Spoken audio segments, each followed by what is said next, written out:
Oi, gente! Mais um episódio do Pod Mãe pra vocês.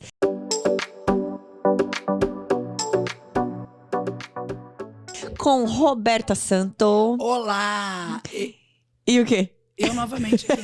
É isso só que eu queria falar. E Roberta Lasno. E eu, Gabi. Gente, hoje temos uma convidada muito especial. E ela está longe, mais perto, entende? É a Thelma Abrão, que tá falando com a gente lá dos Estados Unidos. Muito obrigada, Thelma. Seja bem-vinda. E ela é especialista em neurociência comportamental infantil. Tô lendo aqui uma colinha, porque, né, esse nome é difícil. E ela é autora do best-seller Pais que Evoluem. E hoje o nosso tema é sobre birras, manhas e mentiras. Quem nunca passou isso? Como lidar? Vocês já passaram? A Roberta já passou, né? Já passei com a manha, com a birra. E a mentira a gente tá começando, né? Com aquela criança na pré-adolescência. Vamos que vamos. Gente, eu ainda não tô nessa fase, não. Mas eu já vou ficar aqui, ó, grudadinha em tudo que a Thelma falar. Porque já vai chegar meu momento, eu já sei. Eu estou Vai nesse momento. Você tá nesse momento, né, Rô? Ô, Thelma, conta um pouquinho pra gente. Como que surgiu, né, esse seu trabalho? Como que você decidiu fazer isso e, né, ajudar as pessoas? Você passou por isso? Gente do céu. Passei muito. Eu lembro, assim, tudo começou quando a gente mudou para os Estados Unidos. Meu marido foi transferido a trabalho para cá. Foi, assim, um baque para mim, porque a gente perdeu totalmente todas as ajudas e rede de apoio que a gente tinha, né? Ficamos longe da família, longe dos avós, longe dos amigos e sem ninguém para ajudar mesmo. Aqui nos Estados Unidos é diferente do Brasil, né? As pessoas não costumam ter ajuda, nem com a casa, nem com a comida, nem com nada. Então, eu fiquei extremamente sobrecarregada e sem nenhuma habilidade para lidar com duas crianças, que na época era 2 e 3 anos, pensa. Os dois na época de fazer birra. Então as birras eram ao mesmo tempo. Não. É porque eram dois quase da mesma idade, né? Exatamente. E quando ninguém me ensinou o que a gente faz quando a criança se joga no chão no meio de um shopping, né? Ninguém me falou, eu não tive na escola. Minha mãe nunca me falou, minha sogra, o que eu faço agora? Então, eu cheguei num ponto, pra vocês terem uma ideia, de não querer sair de casa. Eu falava, não. Meu marido falava, vamos sair para jantar? Eu falava, não vamos ficar por aqui mesmo. Porque eu ficava tão constrangida, eu falava, eu sou uma péssima mãe. Eu não consigo lidar com os dois. E eles choravam e eu não conseguia entender o que eu tinha que fazer. Porque eu falava assim, não chora, para de chorar. Fica quieto. Não, e eles nem sabem porque eles choram, né? Pois é. E o pior é que a gente vem daquela educação onde a gente aprendeu o quê? Fica quieto, a criança não tem que querer, né? Engole esse choro, menino, para com isso, você está sendo mal educado, que criança terrível. O que as pessoas vão achar de mim aqui? Então, é tudo errado. Na verdade, tudo que a gente aprendeu não tem como funcionar para ter um relacionamento saudável com os filhos, né? Então, eu comecei a me questionar. Eu falei, gente, tem alguma coisa errada aqui? Porque eu me sentia tão insegura. E eu lembro que ninguém tinha respostas para mim. Eu conversava, sei lá, com uma amiga. Nossa, tem que bater, tem que castigar, tem que punir. Meu pai, eu falava com meu pai falava, minha filha, você não grita com as crianças, porque gritar vai deixar eles mais agitados. Pânico, né? Aí eu falava com a minha mãe. Aí minha mãe vinha com outro conselho, minha sogra com outro. Então, assim, eram tantas vozes na minha cabeça e nada do que eu fazia dava certo. Então eu falei, gente, um dia meu marido chegou do trabalho e eu tava ali, desesperada, chorando, junto com os meus 2 filhos. O caos. Vamos chorar junto. O que tá acontecendo aqui? E eu não nasci pra isso, meu Deus do céu. Eu não sei o que fazer, o dia inteiro isso, eu não consigo dar banho. Eu não consigo fazer nada. Na hora de comer é um caos, na hora de pôr roupa, na hora de tomar banho. Ou eu aprendo o que eu não sei sobre educar, gente, ou eu vou fracassar como mãe. Foi essa frase que eu falei pra ele que mudou a minha vida, gente. Nesse dia, eu falei, nossa, tá aí. Eu tenho que aprender algo que eu ainda não sei, né? Também que eles tinham só 2, 3 anos. Isso já faz aí o quê? quase 5 anos, né? E ele falou, vamos então procurar, o que você acha que você precisa? Eu falei, não sei, deixa eu entrar aqui no Google. Eu coloquei lá, mães desesperadas, mães confusas, mães perdidas, aqui nos Estados Unidos, né? E aí, minha filha, pra minha surpresa, eu vi que tinha milhares de mães, um monte de grupo, um monte de rede de apoio. Eu falei, nossa! Meu Deus. Ô, Eu Thelma, nunca ouvi essa falar frase que você falou, né, do tipo, eu não nasci pra isso, eu juro que eu já repeti ela um monte de vezes. É Aí, a gente sente isso, né? Eu falo, gente, eu não nasci, Aham. não é meu dom, não nasci. Aí eu falo, não, eu vou ter outra. Eu falo, não vou, porque eu não vou aguentar. Mas, Thelma, É uma loucura. Essa dor, ela é real, sabe? É uma dor real. E o que mais me impressiona é como é que as pessoas não falavam dela. Como é que as pessoas só falam assim, é um amor maior do mundo, nossa, você nunca vai sentir nada igual. Então, pra mim, eu me senti muito assim, mas cadê que ninguém fala disso? Só eu que sinto isso, será? E aí eu me sentia mal, porque eu achava que o problema era eu sou o problema. E quando eu decidi entender essa dor e falar sobre ela, eu vi que não, eu vi que todas as mulheres do planeta sentiam em silêncio a mesma coisa. Olha que pesado, né? Na realidade, Thelma, até a proposta do podcast é justamente essa, né? É a maternidade na vida real. Não são só flores. É claro que tem um monte de coisa boa, mas tem esses perrengues das idades. E é por isso que é legal aí a sua contribuição também, pra gente saber que caminho seguir, né? Sempre um conselho. Não que vai dar certo com todo mundo, claro, cada filho é único e etc. Mas pelo menos tem uma linha, né, condutora, nem que seja o desabafo. Sim, concordo com você, Roberta, mas tem um ponto aí que vai bem além do que a gente só saber o que fazer com as idades, que é sobre nós. Sim. A nossa história de vida, a nossa infância, a nossa relação com os nossos pais, a nossa visão de mundo. Então, eu falo que educar é sobre se reeducar, e esse é o maior trabalho. A gente tem que se reeducar emocionalmente, rever tudo que a gente aprendeu sobre a infância para poder, de fato, criar um relacionamento novo com os nossos filhos, baseado em quê? Em ciência, em amor, em conexão, em algo que faça realmente sentido, não só naquele dito popular. Se você não bater no seu filho, ele vai bater lá na sua cara mais tarde, sabe? Da onde que veio isso? Quem que inventou isso? Porque a gente sabe hoje que violência, na verdade, gera violência, né? Uhum. As pessoas violentas no mundo hoje foram violentadas na infância. Então, da onde que veio? Esses questionamentos todos que eu comecei a fazer nessa época, que eu acabei indo estudar, né? Depois que eu comecei a fazer essa pesquisa no Google, eu fui descobrindo muita coisa. Eu falei, gente, não só foi maravilhoso para mim, como eu falei, agora eu preciso começar a compartilhar tudo isso com outras mães. Eu não quero mais estar sozinha, né, nessa jornada. Sim. E eu sigo a Thelma já tem um tempo nas redes sociais. E eu tento de verdade praticar várias das coisas que ela coloca ali como dicas e tudo mais. Ainda não li o livro, Thelma, prometo que eu vou ler. Mas, de verdade, funciona. Funciona muito. Por exemplo, eu até vi, se não me engano, você postou agora há pouco tempo, de como lidar com a criança quando ela chora muito. Assim, aquele choro que, tipo, nada faz ela parar. Não adianta você falar nada. E de verdade distrair um pouquinho, abraçar muito forte, falar eu te entendo, eu te entendo, eu te entendo. Assim, são dicas que eu sigo às vezes nas redes sociais, que as pessoas colocam. A Thelma vai falar um pouco por trás disso, né? O porquê disso através da essência humana, a nossa biologia. Mas que são coisas práticas que hoje, toda vez que ela começa a chorar ou fazer birra, o que eu mais faço é acolher. Deixa ela chorar, não é por isso que ela vai fazer o que ela quer fazer. Exato. Mas é ela se acalmar. Hoje eu percebo, assim, que essa idade, no caso a minha tá com 4 anos, de 3 para 4, porque ela acabou de fazer 4, é que ela não sabe lidar com a emoção dela, assim, ela não sabe lidar com o que acontece fora, assim, ela não sabe lidar com o não, ela não sabe lidar com a frustração. Então... E é esperado que seja assim. É natural que seja assim. Não é ela. Uhum. E na é biologia... toda criança dessa idade. E na biologia, como que funciona, assim, o Thelma? Vamos entender assim, ó.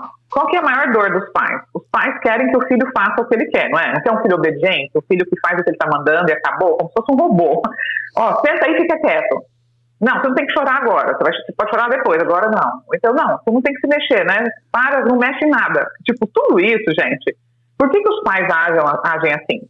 Por falta de entendimento do comportamento humano. Então, a expectativa irreal dos pais é o primeiro ponto que causa muita dor nos pais. Dor e frustração. Porque você espera algo do seu filho que ele humanamente não pode te dar. Então, assim, nós nascemos com um cérebro imaturo, né? Nós somos uma espécie de mamífero que a gente demora mais tempo para amadurecer. o nosso cérebro. Quando eu falo cérebro, vamos pensar na parte que pensa, que analisa, né? O córtex pré-frontal. Essa parte do nosso corpo, do nosso cérebro aqui, que pensa nas consequências das atitudes, que raciocina. Por exemplo, na hora da raiva, o que você faz? Às vezes você está brigando na rua com alguém, uma pessoa te tratou mal, está morrendo de raiva, você não vai bater nela. Você não vai socar ela, né? Por mais que você tenha vontade. Alguns mas por que você não faz isso? Você fala, não vou fazer isso porque isso não é certo. Você já tem essa capacidade desenvolvida. Então, o córtex pré-frontal, ele termina de amadurecer ele vai amadurecer durante as primeiras 2 décadas de vida. E ele termina de amadurecer por volta dos 25 anos, pode ser um pouco antes, um pouco depois. Então, você imagina o que é o cérebro de uma criança, o que é o córtex pré-frontal de uma criança pequena. Existe algo também que vai sendo desenvolvido dentro do córtex pré-frontal, que é uma função executiva, que chama controle inibitório, que é quando a gente consegue inibir algo que a gente quer fazer, um impulso, por exemplo. Você às vezes está com aquele impulso de querer brigar, de querer bater, de querer brigar, mas fala, não, peraí, eu não vou fazer isso, porque eu já sei que depois vou me arrepender, eu já sei que isso não é legal, eu já entendi que isso não é bom. Você adulto consegue fazer isso, a criança não. A criança é 100% dominada pelas emoções. Ela sente e mostra. Ela sente e o corpo reage. Então, ela não tem habilidades cognitivas para lidar com raiva, com frustração, com tristeza. Ela é só emoção. Então, nós pais precisamos entender isso. E esse é o maior desafio. Porque quando a gente espera que uma criança pequena saiba lidar com o que ela está sentindo, é uma expectativa irreal que vai te gerar raiva. Você vai achar que a criança está fazendo aquilo porque ela não é uma boa criança. Quer te afrontar. Para te atacar, porque ela é terrível, porque ela quer te desafiar, porque ela quer te testar. E não é, gente. Então, essa desconstrução dessa visão que a gente tem para a criança como um ser manipulador, como um ser que nasceu para nos atacar, que a gente tem que, né, pegar firme, senão vai se tornar um ser humano ruim, a gente tem que desfazer isso. Que a criança nasce programada geneticamente para confiar em seus cuidadores, né? A gente nasce sem falar, a gente nasce sem andar. A gente vai andar depois de um ano, pensa, a gente vai falar depois de um ano. Olha quanto tempo nós somos 100% dependentes dos nossos pais. Né? A criança é dependente por muitos anos para viver. Então, ela confia que aquele adulto vai dar o que ela precisa, que é o quê? Segurança emocional, segurança física, atender as necessidades por aconchego, por pertencimento, por conexão, porque nós, seres humanos, precisamos disso. Vocês aí do estúdio, eu aqui, as pessoas do mundo inteiro querem o quê? Se sentir amadas, importantes, ouvidas, não é assim? Sim, sem Você dúvida. quer se sentir, puxa, as pessoas aqui estão olhando para mim, estão ouvindo o que eu estou falando. Então, uma criança está ali, né, naquele momento de choro, como a Roberta falou, está incontrolável. Vai adiantar eu, nessa hora, querer falar para ela, filha, não é certo pegar nesse negócio, esse negócio você pega, cai no chão, vai quebrar. Você acha que ela vai ouvir? Não, não vai. A gente, quando tá com raiva, a gente escuta alguma coisa? Não. Não, a gente só quer falar, né? A gente só quer pôr pra fora aquilo que a gente está sentindo. Então, a criança, nessa hora, a gente tem que tentar acalmá-la, porque nós vamos funcionar como se a gente fosse o córtex pré-frontal dela. Você vai ser o cérebro pensante para ela, porque ela não tem essa condição ainda. A gente chama isso de corregulação. O que é corregulação? Primeiro eu vou me autorregular. Eu que sou adulta, já consigo fazer isso, eu vou lembrar que esse choro não é contra mim. Ele não é sobre mim. Entendeu? A gente tem que tirar de nós, tirar esse lado pessoal. Ai, meu filho está fazendo isso para me atacar. Não, é sobre ele. É sobre ele lidar com o que ele sente. É sobre ele perceber o mundo. É sobre ele se sentir parte desse mundo. Quando a gente se põe nesse lugar de adulto pensante, eu consigo, puxa vida, eu vou ficar calma para ajudar o meu filho a se acalmar. E eu me autorregulo para corregular com ele, já que ele não consegue fazer isso sozinho. Então é muito perfeito. importante. Uhum. Tem não sei se é uma impressão minha, mas, enfim, pela minha história, que eu tenho 2 meninas, e as minhas têm uma idade, uma diferença maior que os seus, né? Eu imagino que você tenha sofrido bastante, porque a diferença é muito pequena, né? Elas têm 3 anos de diferença, mas eu senti que a primeira era mais difícil e a segunda foi mais fácil. Eu acho que então foi mais fácil porque eu estava mais adaptada. Por isso que eu falo, o primeiro filho você aprende, o segundo você já vai no automático, né?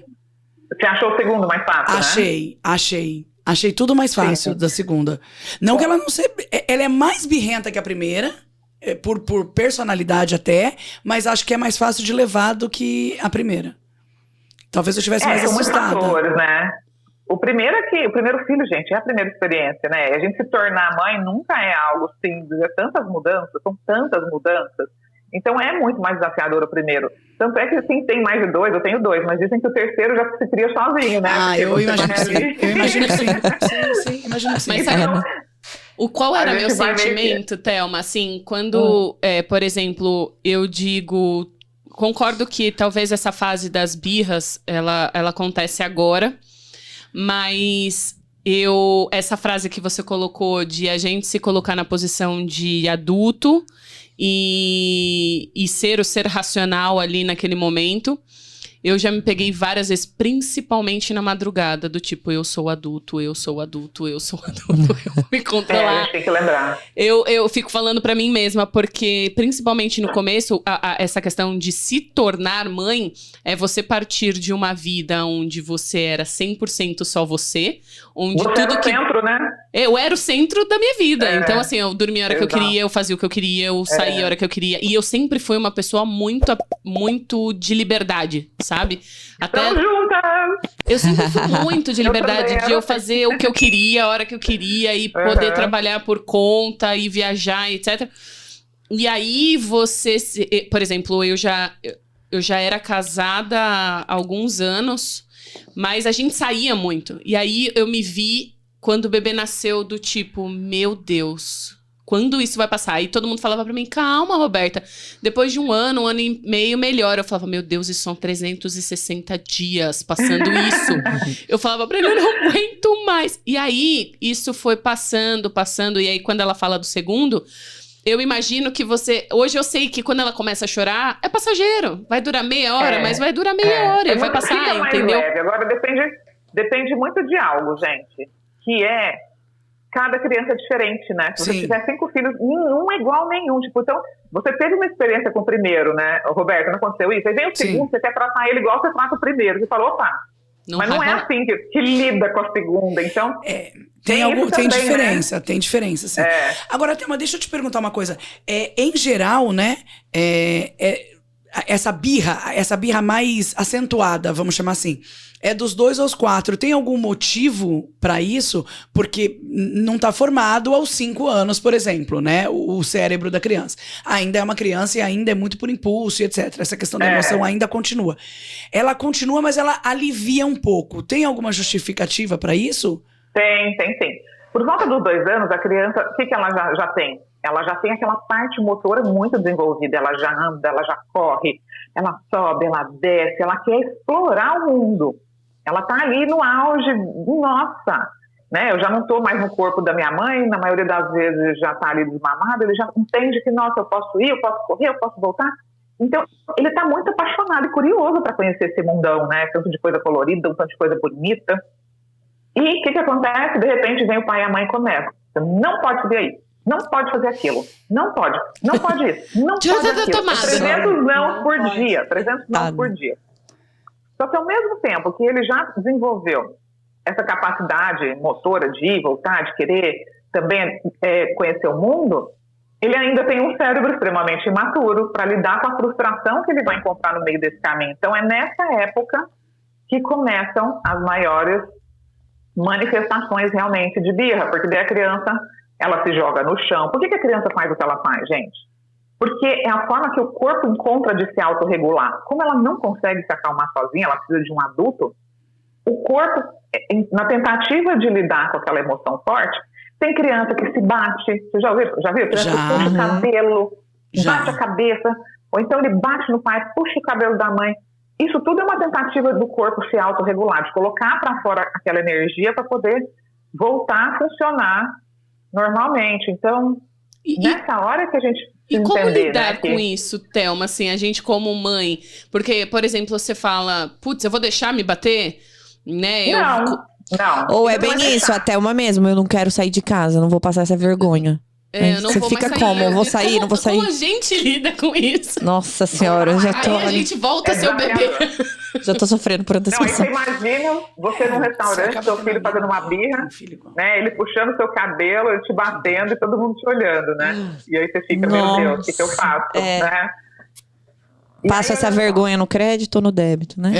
Puta cara. Nossa. Gente, eu lembrei, sabe de que caso? Ela em 12 vezes, né? Melhor. Aquele do príncipe, você viu que foi lá no... Que até surgiu uma repercussão sobre o assunto, que era o príncipe. Ai, deu super errado na minha casa. O que é? Essa história. Nossa, deu super errado. Porque Que eu história? ai. Que o príncipe tava no campo de futebol e aí ele começou a fazer birra com a Kate. com a mãe. E aí o mundo inteiro Ah, falando o príncipe, que ele ia ser o príncipe? É, o príncipe. Não, e eu falo Só que direto ele pra tem minhas 6, filhas. o quê? 6, 7 anos? Aquele acho que menininho. Mentira. Bateu na mãe, na Kate lá. Nossa, foi horrível. E aí eu todo mundo gravou, falando que ele era mal educado e tudo mais. E não, gente, ele Ah, era só uma gente, criança, coitado, Não, mas deu Mas você errado viu que porque eu você sempre sabe que a Kate, gente, ela estuda, né? Comportamento infantil. Plena. Algumas matérias já dos jornais já falaram que ela não usa castigo, que ela não bate, que ela tem um sofá onde ela conversa com as crianças depois de episódios como esse, entendeu? Então ela é uma mãe Chique, realmente né? que compreende, né? Ela É, porque é o sofá. entendeu? Da realeza, Ele é gente. de fora, Gabi, pra você. Aquele, Vou ele é separar o enorme, já sofá. separa aquele sofazinho. Eva, vem Eu aqui. queria responder a pergunta da Roberta, que ela falou, o que a gente faz nessas horas, que eu acho que é importante os pais saberem, que a gente acabou não respondendo, né? Sim. Sobre o que a gente faz quando uma criança tá batendo, tá se jogando no chão. O que vocês acham? Acho importante, né, responder. Sim, a gente super. acaba tendo que acolher mesmo, né? Então, quando uma criança bate em você, né, que ela tá nesse momento, a gente tem que imediatamente lembrar que isso não é um ataque contra nós. Que ela não tá fazendo isso porque ela é mal educada, porque quem tem esse repertório é o adulto, né? Que isso não é socialmente aceito, que isso não é certo. A criança não, ela tá ali movida pelas emoções, ela não tem ainda essa noção do que é certo, do que é errado. Então, o que você vai fazer? Você pode segurar a mãozinha da criança e falar, olha, filho, eu sei que você tá bravo, mas eu não vou deixar você me bater, tá bom? Você quer um abraço? A gente vai fazer o quê? Dar educação emocional para essa criança. É uma vez só? Funciona? 2? Não, é um processo longo de muitos anos, porque vai chegar um ponto que ela vai entender que, ok, tudo bem eu sentir raiva. E nas gerações passadas, a gente não tinha permissão para sentir raiva, pessoal, não é? Não, já vi um tapão, já, um tapão. Fica quieto, né? Você tem que querer, então... Um A chinelo. gente não aprendeu a lidar com a raiva. E o que acontece quando você sente a raiva sem saber lidar com ela? Ai, nossa, Gera um Jonathan. caos. A Aham. gente gera um caos. Então, eu acho assim, a gente poder dar educação emocional para os nossos filhos desde criança, gente, é um presente para a próxima geração. Eu porque é algo que a acho. gente deve aprender na escola, na matéria da escola, né? Eu acho. Exatamente. Eu acho. Muita coisa fica mais fácil de viver na fase adulta quando você efetivamente não é blinda, né? Você traz essa verdade pro seu filho e ensina que as coisas não precisam ser a ferro e fogo, né? Não, Eu acho que a gente- você conseguir lidar com a Sim. sua própria raiva, sem ferir o outro, né? Sem Uhum. machucar o outro, sem ficar igual um dragão cuspindo fogo em cima do outro, né? Isso é aí que entra a parte da reeducação, que é o maior desafio para nós, né, pais? E a fase da mentira, Thelma, começa quando? Depois dos 5? Porque até os 5 Na vai muito verdade- birra, né? Mentira, gente, é uma coisa assim. Quando a criança ainda é pequena, por volta de 2, 3, 4 anos, ela pode mentir porque ela confunde muito ainda o que é o mundo lúdico com o que é verdade. Ela não sabe bem, ela às vezes viu um desenho animado e acha que aquilo é uma realidade. A criança não sabe separar bem. Então, ela pode falar, nossa, eu estava ali brincando com meu amiguinho. Tá, mas que amiguinho? Não tem amiguinho. É o mundo lúdico dela, né? Ou ela imaginou, E os pais muitas vezes falam, essa criança está mentindo para mim, mas não. A mentira, pensa comigo, para eu mentir, eu não tenho que parar, pensar, avaliar e inventar algo. Sim. Isso é uma função já do córtex pré-frontal. É onde eu já consigo analisar, prever as consequências, pensar. Então, uma criança pequena, ela não mente de forma proposital. Ela mente ou porque ela confunde os mundos, ou porque ela tem medo de falar a verdade. Aí é uma Porque pai questão do que bate, aconteceu porque em pai casa. Né? castiga. Como os pais se relacionam Se com essa relacionam com a Então, criança. Do tipo Sim. assim, tudo que eu peço, ela fala não. Então eu não vou pedir ou eu não vou Isso. falar. Igual, eu tenho uma Exato. sobrinha, ela tem 4 anos, Thelma. E aí, ela Ela tava com as bonequinhas da vizinha em casa e a mãe dela falou, olha, eu não quero... Já tinha dado umas brigas e tal, e ela falou, não quero os brinquedos das meninas aqui. Vai lá e devolve o brinquedo pras meninas. Só que ela não queria devolver porque ela queria ficar brincando com os brinquedos das meninas. Aí ela falou, vai devolver. Aí que ela falou, tá bom, mamãe, vou devolver. Ela catou a boneca, saiu de casa. É uma rua sem saída, né? Tipo, é uma rua... Com 4 anos? 4 anos. Ela saiu de casa... Levou na pracinha, escondeu na pracinha e voltou. Falou, mamãe, já entreguei. Eu olhei Lá pra na ela, pracinha. falei, Mavi, de verdade, você pode contar pra tia. Você levou esse brinquedo pra casa da Lara? Não, eu escondi na pracinha. Aí eu fui lá com ela... Busquei o brinquedo da pracinha, ela foi batendo o pé, birra e toda nervosa, mas eu fui lá e devolvi o brinquedo pra Lara. Então, eu sinto, assim, é óbvio que essa minha sobrinha, ela tem uma evolução, assim, muito grande, assim, tanto que eu comparo ela...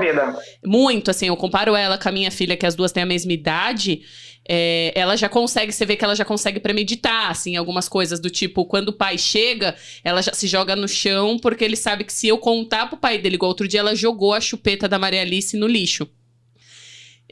Do banheiro. Ai, que bom, né? Que benção. Só que, assim, ela não pode mais chupar chupeta, ela né? Tem 4 anos. Mas não é uma atitude que ela deveria que tomar, Sim, né? Lógico, e aí, não. a Maria Alice começou a chorar, e eu falei assim, o que aconteceu? Aí ela falou, Mavi jogou minha chupeta dentro do lixo. Eu falei, Mavi, por que você jogou a chupeta? Você sabe que você não pode. Sua priminha gosta da chupeta. Você não pode simplesmente jogar no lixo e tal. Aí ela ficou toda emburrada. A hora que o pai chegou, ela já começou, ai, papai. Por quê? Porque ela sabe que se a gente contar o que ela fez, o pai vai ficar bravo. Então eu não olho assim. Eu não olho com esse olhar. Então eu quero ver o seu olhar, Thelma. Eu não olho com esse olhar. Porque daí a gente tá olhando para essa criança como se ela fosse, nossa, que menina manipuladora, entende? Não é isso, gente. As crianças, elas têm necessidades emocionais importantes que precisam ser preenchidas, né? Necessidade por conexão, por se sentir vista, por se sentir útil, por se sentir capaz. Então, assim, eu não posso julgar por que ela fez isso, mas o que a gente precisa olhar para o contexto da vida dela. É uma criança que tem tempo com os pais olham para ela, brincam com ela, ouvem o que ela tem a dizer, confiam na capacidade dela, porque a criança, ela vai desenvolver, ela é muito perspicaz, né? Os neurônios, as sinapses estão desenvolvidas nos primeiros anos de vida numa velocidade absurda, então a criança rapidamente percebe as coisas de uma forma inconsciente e ela reage àquilo. Então, vamos supor, seu filho tem 3 anos, se você xinga na sua casa, fala palavrão, ele vai repetir também. Não porque ele sabe o que aquilo significa, mas porque ele ouviu, entende? Então, a criança, ela encontra recursos para sobreviver. Ela encontra recursos para se sentir amada. Então, quando, de alguma forma, as necessidades emocionais dela não são atendidas, ela começa a perceber o que funciona e o que não funciona. Puxa, já percebi que quando eu choro, faço uma birra e me jogo no chão, meu pai e minha mãe param tudo que estão fazendo para vir me ver. Isso é raciocínio? Não. Entendi. Isso é instinto de sobrevivência. Então, quando eu me comporto mal, quando eu choro, quando eu faço uma birra, eu percebi que eu recebo atenção. Então, essa atenção negativa que eu recebo do papai e da mamãe é melhor do que nada. Entende? Isso também não é racional. Eu estou explicando como funciona o comportamento. Então, a gente tem que estar muito atento. Por exemplo, a criança queria ficar com o brinquedo. Será que ela tem essa boneca? Será que ela tem boneca suficiente para brincar? O quanto aquela boneca daquela amiga significou algo emocional para ela? Um momento em que ela ficou feliz? Um momento que ela se sentiu viva? Um momento que... Vamos olhar para isso, então? Tá, e se a gente então comprar mais boneca para ela? Será que ela tem boneca para brincar? Será que, entendeu? É olhar para aquela atitude. Por que ela precisou ir lá na praça mentir? Porque ela queria tanto aquela boneca, de repente a mãe e o pai não conseguiam enxergar a importância daquele momento para ela. A criança enxerga o mundo a partir das brincadeiras. Brincar para a criança é algo muito sério. Para nós não, mas para a criança é como ela constrói a visão de mundo dela. É como ela se reconhece nas relações. Então, é uma parte essencial do desenvolvimento, é o brincar. Então, de repente, nessa casa, se o pai e a mãe não brincam com essa criança, ela teve um momento maravilhoso com aquele brinquedo, com aquela boneca, ela quer preservar aquilo. Aquilo é importante para ela, entende? Então, a gente pode olhar para aquilo de outra forma. Filha, então tá, você quer muito? Deixa eu pedir para sua amiga ver se você pode ficar mais um pouco com essa boneca, ao invés de permitir, inclusive, que uma criança de 4 anos saia sozinha para ir em algum lugar, que isso também não é ok, né? É muito nova para sair. Não sei bem como é esse lugar, mas aqui nos Estados Unidos é uma coisa que a gente toma muito cuidado. A gente toma muito, né? Aqui é um lugar que realmente as pessoas tomam muito cuidado em deixar a criança só, né? Deixa eu te contar. Eu sou sempre a pessoa desagradável, mas vamos lá. A gente tá acabando o nosso tempo. Não, fala das mentiras. Mas Vai, Beto, rapidinho das mentiras. Não é possível. Juro. Não. E o Rodrigo já me falou aqui. O Rodrigo é o menino que tá fazendo a operação aqui, né? Da sala com a gente. Não, só fala das mentiras, Então, Beto. assim, A hora que entra as mentiras. Fala, Tá. Então dá uma passadinha aí nas mentiras. Conta você teve mentira? Depois, então. Deixa eu falar mentira. das mentiras, então. Deixa eu falar mais Isso. da mentira. Uma coisa importante sobre mentira, gente. Os pais mentem para essas crianças. A gente tem que prestar atenção no nosso comportamento. Muitos pais falam assim: filho, hoje depois do trabalho, quando eu chegar, nós vamos andar de bicicleta, tá? Se você parar de chorar agora, eu vou te dar um chocolate. Se você isso, aquilo, eu vou te fazer aquilo. E no fim, esses pais só falam tudo isso para poder conseguir algo da criança, ou para que ela pare de chorar e não cumpre com a palavra deles. O que acontece com essa criança que vai crescendo e vendo que os pais falam uma coisa e não cumprem? É muito importante para a criança que ele confie nos pais. Confiança tem que ser uma base muito forte na relação entre pais e filhos. Então, você não deve mentir para seu filho nem de brincadeira. Ele confia no que você diz. Então, se a criança vai crescendo ouvindo essas mentirinhas, ela aprende a fazer o mesmo. Tá, meu pai falou que ia me levar e não me levou. Minha mãe falou que vinha me buscar e não me buscou. Isso ativa no cérebro do ser humano uma região chamada ínsula. A ínsula ela desperta um sentimento de tipo nojo, sabe? Você mentiu pra mim. Você já viu como é que a gente fica com muito assim quando alguém mente pra gente? Nossa, você mentiu pra mim. Desperta algo horrível, essa região do cérebro que é ativada. Então, tudo isso é uma construção no relacionamento. Vou falar aqui rapidamente, porque a gente não vai poder ter tempo. Mas, por exemplo, uma criança quando chega ali, 6, 7, 8 anos, que ela já tem condição de pensar, de inventar algo, a gente precisa olhar pra nós. Essa criança, se ela falasse a verdade, o que eu ia fazer? Eu ia gritar? Eu ia questionar? Eu ia criticar? Eu ia brigar? O que essa criança espera de mim? Ela sabe que pode confiar em mim e correr pra mim, não importa o que aconteça? Ou ela sabe que ela vai ter que correr de mim para não sofrer algum castigo, alguma punição por ter cometido um erro de repente? Um erro que faz parte do processo natural de aprendizado na infância? Então, como é que esses pais lidam com esse erro? Então, a mentira, gente, ela geralmente vem porque a criança tem medo, vergonha, fez algo que ela considera errado, mas não se sente segura de chegar para o pai e falar: olha, eu errei, mamãe, eu estou com um problema, aconteceu um negócio na minha escola com meu amigo, o que eu faço? Então, construir essa relação de confiança e segurança é fundamental. E tem um outro lado. Quem é que nunca mentiu para pai e mãe? Mesmo sendo um bom filho, mesmo sendo uma pessoa de bem, às vezes você mente simplesmente porque você quer guardar aquilo só para você. Nem sempre é algo que, nossa, essa criança, tá? Às vezes você não quer dividir aquilo com ninguém, você quer guardar só para você. Então a gente tem que realmente abrir o olhar para tentar entender os motivos dos nossos filhos, né? Eu vi uma matéria, Thelma, eu vi uma matéria sua que eu achei muito legal, que fala da questão de falar do nariz do Pinóquio, né? De você nunca falar pra ele assim, não mente porque o nariz cresce. E isso é muito comum, né? Mas isso é uma mentira. Você tá contando uma mentira pra ele e falando pra ele não mentir. Olha que incoerente. Exato. Isso é super prático, assim, é uma prática que eu acompanho e vejo muita gente fazendo. Eu tenho até enfim, o meu marido tem o nariz grande, né? E aí, aí a minha filha mais nova, né? Sei lá, uma vez ele falou: não pode mentir que senão o nariz cresce igual o do Pinóquio. Ele falou, e pouco se fala isso em casa, mas eu não sei por que nesse momento ele falou, mas era mentirinha boba, assim, bem corriqueira de casa, sabe? Comeu a bala? Não comi. Porque sabe que não pode comer, entendeu? Uma coisa bem boba. Aí ele pegou e... Eu falei, você sabe que não pode mentir, senão o nariz cresce. Eu falei, nossa, você mentiu bastante pra vovó, hein?